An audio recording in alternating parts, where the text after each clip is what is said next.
بسم اللہ الرحمن الرحیم۔ آج ہم شروع کرنے والے ہیں 11ویں کلاس کے حمد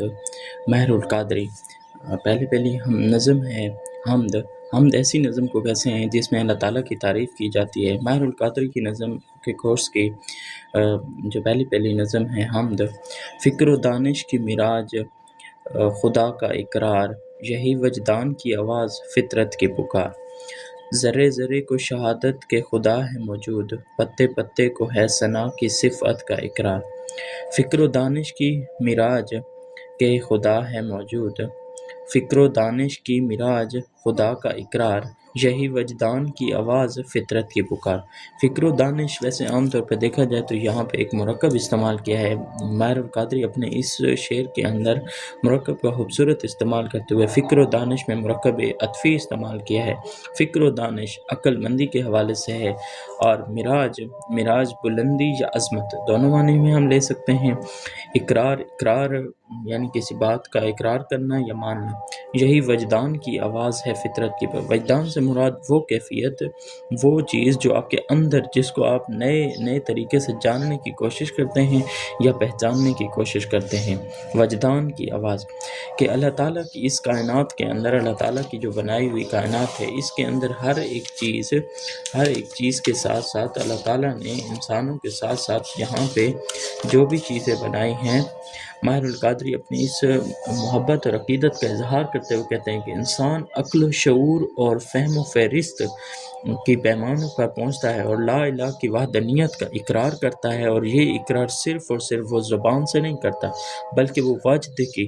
دلی آواز سے کرتا ہے، دل کی گہرائیوں سے کرتا ہے، اور ساتھ ہی ساتھ فطرت یعنی قدرت کی آواز بھی یہی ہے کہ خدا کی ذات موجود ہے، اور سب سے عظیم اور سب سے بالاتر اور سب سے بلند مرتبے والی، بلند شان والی ذات کس کی ہے؟ وہ صرف اور صرف اللہ تعالیٰ کی ذات ہے۔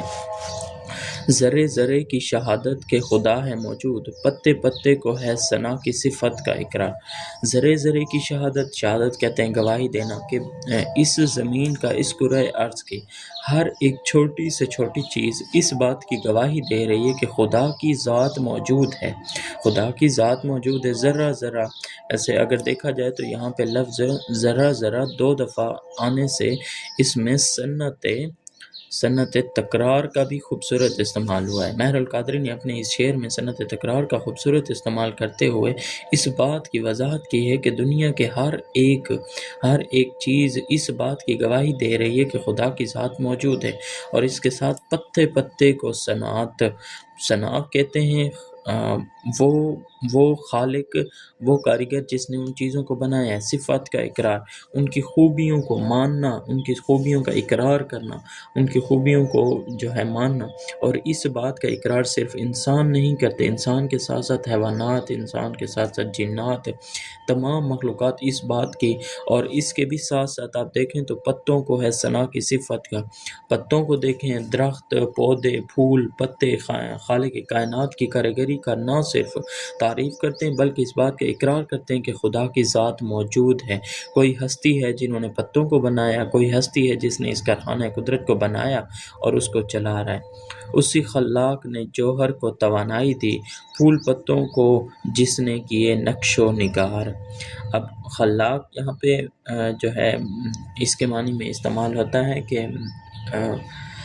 ربط اور وزن کو بنانے کے لیے یہاں پہ لفظ خالق آنا چاہیے۔ اسی خالق نے جوہر کو توانائی دی۔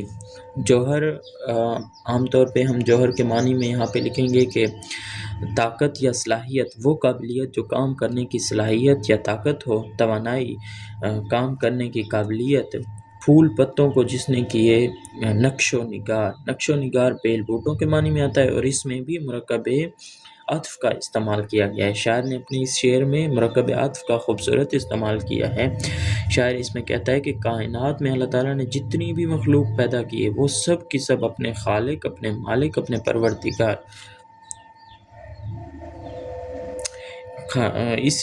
اسی میں خالق کے جوہر توانائی میں کہ پھیل بوٹوں کے، شاعر اس میں کہتا ہے کہ اللہ تعالیٰ کی نعمتوں کا اقرار، اللہ تعالیٰ کی دی ہوئی چیزوں کا اقرار، اللہ تعالیٰ نے جو جو چیزیں دی، اللہ تعالیٰ کی وہ بہترین خالق ہیں جس نے بے جان چیز یعنی کہ مٹی سے انسان کو پیدا کیا، اور اسی انسان کو پھر اللہ تعالیٰ نے اتنی توانائی دی، اتنی طاقت دی کہ وہ بہترین خوبیوں اور صلاحیتوں سے نوازا کہ کائنات کی ہر ایک چیز انسان نے اپنے قبضے میں لے رکھی ہے، اور اس کے ساتھ ساتھ نہ صرف پتوں کو عجیب و غریب شکلوں میں ڈھالا بلکہ پھولوں کو بھی رنگ و روپ اور بیل بوٹوں اور نقش و نگار، یعنی صرف اور صرف انسانوں کو صلاحیتیں نہیں دی، انسانوں کے ساتھ ساتھ پتوں اور پھولوں کو بھی اگر دیکھیں، پھولوں کے نقش و نگار، بیل بوٹوں کو اگر دیکھیں کہ اللہ تعالیٰ نے ہر ایک پتے کا ڈیزائن، ہر ایک پھل، ہر ایک پودے کے پتے کا ڈیزائن جو ہے وہ دوسرے سے مختلف رکھا ہے۔ یہ بھی اللہ تعالیٰ کی قدرت اور اللہ تعالیٰ کی شان ہے۔ اسی خالق، اسی مالک کی ہے حمد و ثنا، آبشاروں کا ترنم ہو کہ گل بانگ ہزار۔ حمد و ثنا مرکب عطفی ہے، یہ بھی مرکب عطفی، اور مرکب عطفی کے ساتھ ساتھ حمد و ثنا تعریف کرنے کے معنی میں استعمال۔ گل بانگ ہزار ویسے عام طور پہ تو آوازوں کے معنی میں استعمال ہوتا ہے، پرندوں کی آوازیں یا بلبل کی، یا وہ آوازیں بھی آپ کہہ سکتے ہیں کہ جو شادی خوشی شامیانے کے طور پہ بجائی جاتی ہیں۔ آبشار ویسے بلندی سے گرنے والے پانی کو کہتے ہیں، مگر پہاڑوں سے آنے والے چشمے جو پتھروں سے لگ کے خوبصورت آواز پیدا کرتے ہیں اس کو بھی آبشار یا جھرنا یا جو ہے گرتے ہوئے پانی پہاڑوں والے، اس کو بھی آبشار آپ کہہ سکتے ہیں۔ ترنم موسیقی یا جو ہے آپ موسیقی کے معنی میں ترنم کو لے سکتے ہیں، ترنم میں موسیقی یا نغمگی کے معنوں میں بھی آپ استعمال کرتے ہیں۔ اسی خالق یعنی شاعر، اس میں اگر ہم اس کی تشریح کریں تو ماہر القادری اس میں یہ کہنا چاہتے ہیں کہ اس کائنات میں اللہ تعالیٰ نے مخلوقات، جتنی بھی مخلوقات پیدا کی، اس میں پرندے ہیں، اس میں چرندے ہیں، اس میں انسان ہیں، اس میں حیوانات ہیں، اس میں جن ہیں، اس میں جو بھی چیزیں ہیں، سب اپنی اپنی زبان، اپنی اپنی بولی میں کسی نہ کسی طرح اللہ تعالیٰ کی حمد و ثنا بیان کر رہے ہیں۔ اگر انسانوں کے علاوہ آبشاروں کو دیکھا جائے، یعنی ان چشموں کو دیکھا جائے، ان پہاڑوں سے بہتے ہوئے پانی کو دیکھا جائے، وہ ان کی موسیقیت، ان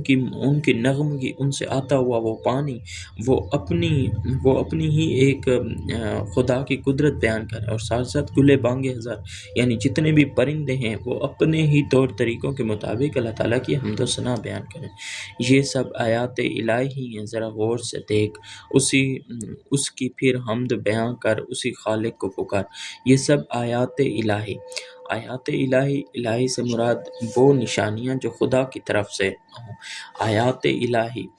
اللہ کی نشانیاں یا خدا کی نشانیاں، ذرا غور سے دیکھ، ان کو ذرا توجہ سے دیکھ، اور اس کی پھر حمد بیان کر۔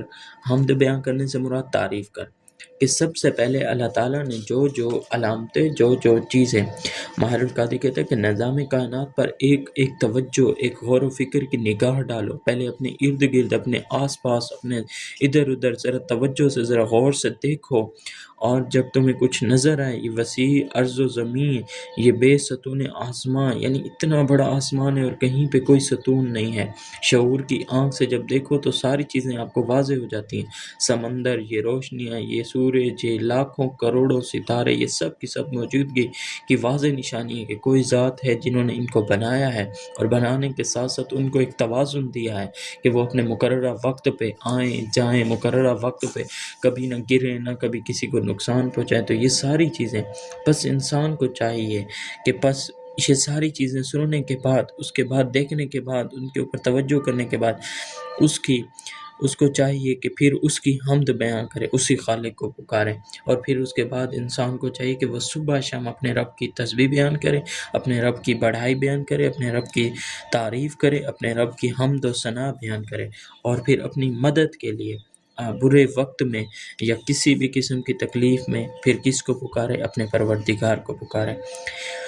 اسی صنعت کے نمونے ہیں وہ نکاحت ہو کے رنگ، اس کی قدرت کے کرشمے ہیں خزاں ہو کے بہار ہو۔